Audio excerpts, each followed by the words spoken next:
कोई ऐसा युद्ध नहीं था जिसमें दोनों देशों की सेना एक दूसरे पर टूट पड़ी हो। ये एक आधुनिक वॉरफेयर था जिसमें केवल हवाई हमले किए गए और ड्रोन्स का इस्तेमाल हुआ। 7 मई से हमले शुरू हुए और 10 मई की शाम को खत्म हो गए। फिर युद्ध विराम का ऐलान हुआ। अब सवाल ये उठ रहे हैं कि इस युद्ध का हासिल क्या है। आज इस युद्ध को लेकर देश के लोगों में 2 तरह के विचार हैं। पहले वो लोग हैं जो ये मानते हैं कि युद्ध विराम की घोषणा एक सकारात्मक और शांति के लिए उठाया हुआ जरूरी कदम है, क्योंकि भारत ने अपने लक्ष्य पहले ही हासिल कर लिया था। दूसरे वो लोग हैं जो मानते हैं कि युद्ध विराम की घोषणा अमेरिका के दबाव में उठाया गया कदम है। ये वही लोग हैं जो आज सरकार से सवाल पूछ रहे हैं कि जब देश की जनता उनके साथ थी, सेना तैयार थी, विपक्ष भी साथ था, तो फिर युद्ध विराम की घोषणा क्यों हुई? और ये घोषणा पाकिस्तान के बजाय अमेरिका ने, जब ट्रंप ने आखिर क्यों पोस्ट डाला? आज हमें यह भी सोचना होगा कि युद्ध विराम पर हम आखिर किस देश पर भरोसा कर रहे हैं। ये सोचने वाली बात है कि क्या पाकिस्तान भरोसे के लायक है? आखिर हमने एक देश के तौर पर अपने इतिहास से क्या सबक लिया? हम पाकिस्तान पर भरोसा कैसे कर सकते हैं? आजादी के बाद से अब तक भारत और पाकिस्तान के बीच 4 घोषित युद्ध हो चुके हैं और पाकिस्तान की तरफ से अनगिनत आतंकी हमले होते चले आ रहे हैं। बावजूद इसके हमारे देश की सरकारें ये सबक क्या सीख पाई हैं कि पाकिस्तान पर भरोसा करना बिच्छू से डंक मारने की अपेक्षा करना है, बिच्छू से डंक ना मारने की अपेक्षा करना है।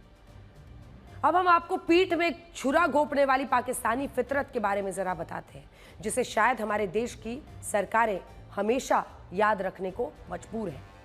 पाकिस्तानी धोखे की कई कहानियां हैं जिसका शिकार हमेशा भारत रहा। आपको याद दिला दें कि फरवरी 1999 में लाहौर बस सेवा शुरू हुई थी और तब तत्कालीन प्रधानमंत्री अटल बिहारी वाजपेयी इसी बस से लाहौर गए थे।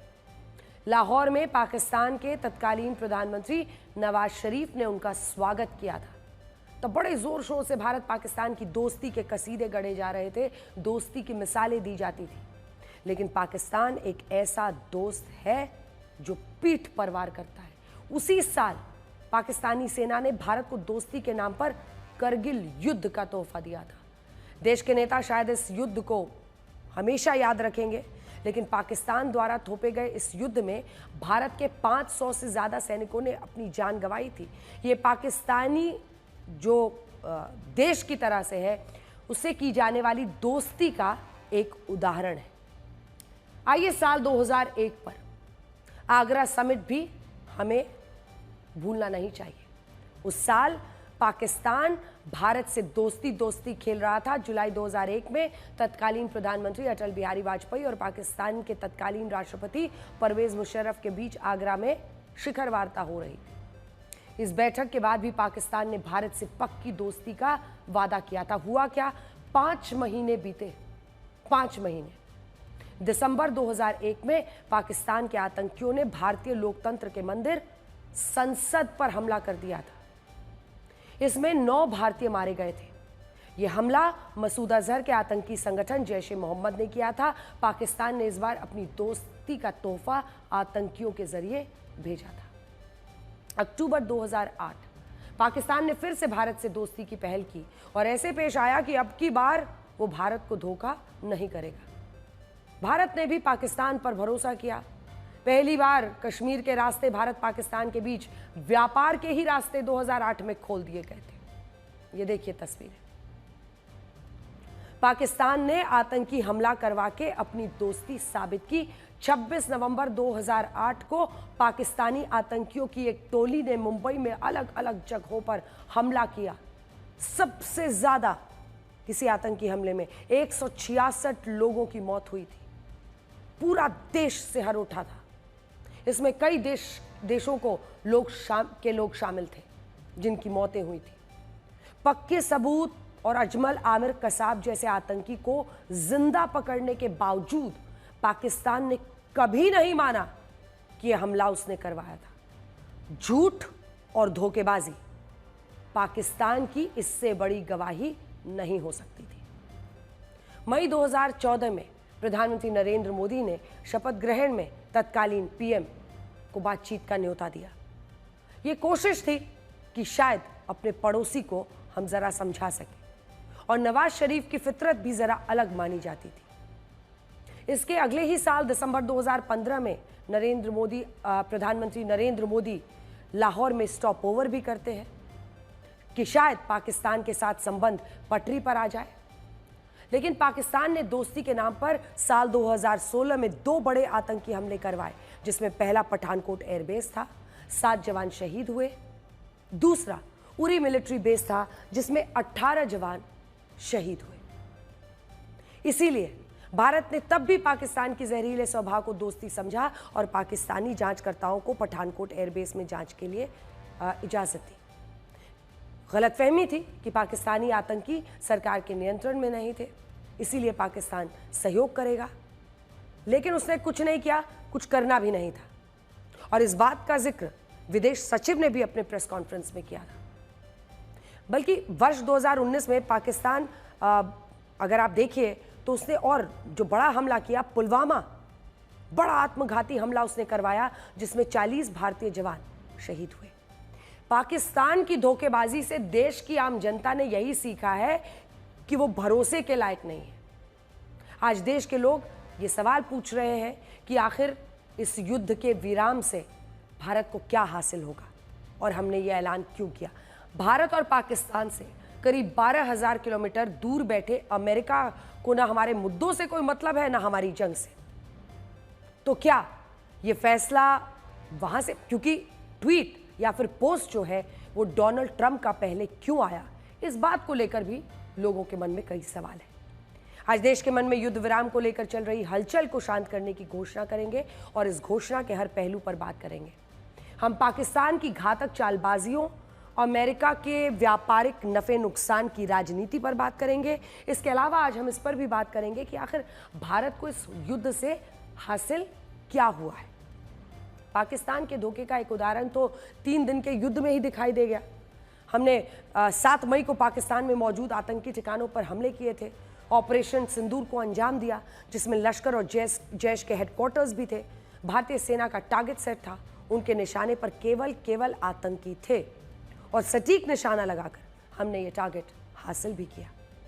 लेकिन पाकिस्तान ने इसके जवाब में अगले दिन जब ड्रोन हमले किए तो उसके निशाने पर भारत के रिहायशी इलाके थे। पाकिस्तान की सेना इतनी कायर, इतनी डरपोक कि उसने अपने एयर स्पेस में नागरिक उड़ानों को उड़ाया ताकि उन्हें ढाल बचाकर वो अपने आप को बचा पाए, क्योंकि भारत जैसा देश कभी भी नागरिकों पर हमला नहीं करता है। आप सोचिए पाकिस्तान की सेना कितना गिर चुकी है कि वो नागरिक विमानों को ढाल की तरह इस्तेमाल कर रही थी। पाकिस्तानी सेना ने फिलिस्तीन के आतंकी संगठन हमास की तरह नागरिकों को ढाल बनाया। इसी वजह से भारत ने पाकिस्तान पर हमले करने में तेजी नहीं दिखाई, क्योंकि ये पाकिस्तान की एक साजिश थी।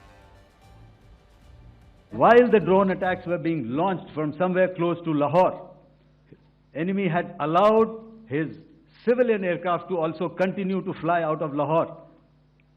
Not only his own aircraft, but international passenger aircraft, which is quite insensitive, and we had to exercise extreme caution, even at the cost of some tactical disadvantage, to ensure that there is no damage to any of the civilian aircraft. लेकिन सवाल यह है कि भारत और पाकिस्तान के बीच में यह cease fire हुआ कैसे, और भारत ने पाकिस्तान को सीज फायर के लिए मजबूर किया कैसे। अब कुछ विदेशी अखबारों में भी इसकी पूरी कहानी छप रही है। अमेरिकी अखबार न्यूयॉर्क टाइम्स का दावा है कि भारत की स्ट्राइक से डरकर पाकिस्तान सीज फायर के लिए राजी हुआ। इस अखबार ने पूरी सीक्वेंस के साथ बताया है कि कैसे अमेरिका एक न्यूक्लियर वॉर का डर देखकर चौकन्ना हो गया था। आपको याद होगा कि अमेरिका के उपराष्ट्रपति जेडी वैंस ने गुरुवार को फॉक्स न्यूज़ चैनल को एक इंटरव्यू दिया था और कहा था कि मूल रूप से तो उनका इससे कोई लेना देना नहीं है। ये भी कहा कि अगर अमेरिका चाहे तो दोनों देशों को पीछे हटने को कह सकता है, लेकिन ये अमेरिका का युद्ध नहीं है। उन्होंने कहा this is none of our business. लेकिन फिर अगले ही 24 घंटे में ऐसा क्या हो गया कि अमेरिका के उपराष्ट्रपति और विदेश मंत्री मार्को रूबियो एक्शन में आए।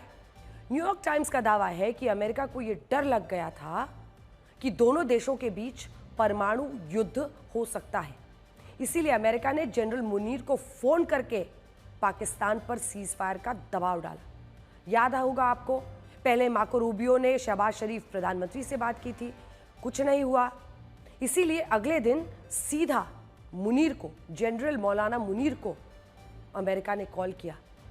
अमेरिकी अखबार का दावा है कि जेडी वैंस और मार्को रूबियो इसलिए एक्शन में आए क्योंकि पाकिस्तान और भारत की एयरफोर्स के बीच गंभीर डॉग फाइट्स हो रही थी और पाकिस्तान ने भारत के एयर डिफेंस को परखने के लिए 300 से 400 ड्रोन भारतीय सीमा के अंदर भेजे थे। लगातार 2 रातों तक पाकिस्तान ने ऐसा ही किया था। लेकिन सबसे ज्यादा चिंता की बात शुक्रवार की देर रात तब आई जब पाकिस्तान के रावलपिंडी के नूर खान एयरबेस पर धमाके हुए।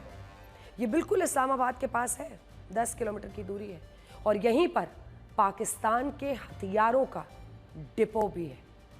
अब आप समझ रहे होंगे, नूर खान एयरबेस पाकिस्तान की मिलिट्री का एक बहुत बड़ा ट्रांसपोर्ट हब भी है और यहीं से पाकिस्तानी फाइटर जेट्स में रिफ्यूलिंग होती है, फिर से ईंधन डाला जाता है और यहीं से बहुत थोड़ी दूरी पर पाकिस्तान की स्ट्रेटेजिक प्लान्स डिवीजन का हेडक्वार्टर भी है जो पाकिस्तान के परमाणु हथियारों की रखवाली करता है।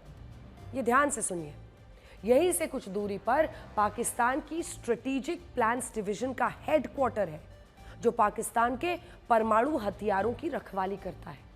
पाकिस्तान के अंदर यह डर था कि उसकी न्यूक्लियर कमांड अथॉरिटी खत्म हो सकती है। ये भी सवाल उठे कि नूर खान की मिसाइल स्ट्राइक को इंटरसेप्ट क्यों नहीं किया गया। पाकिस्तान इस बात से बहुत घबराया हुआ था कि अगर उसके न्यूक्लियर प्लांट के हेड डिवीजन तक भारत पहुंच रहा है और वो उसे रोक नहीं पा रहे हैं तो ये उनके लिए इतनी बड़ी नाकामी थी, इतनी बड़ी किरकिरी थी अपने देश के अंदर कि तबाही दीवार पर उन्हें साफ साफ लिखता हुआ दिख रहा था। तभी वो अमेरिका के सामने गिड़गिड़ाते नजर आए।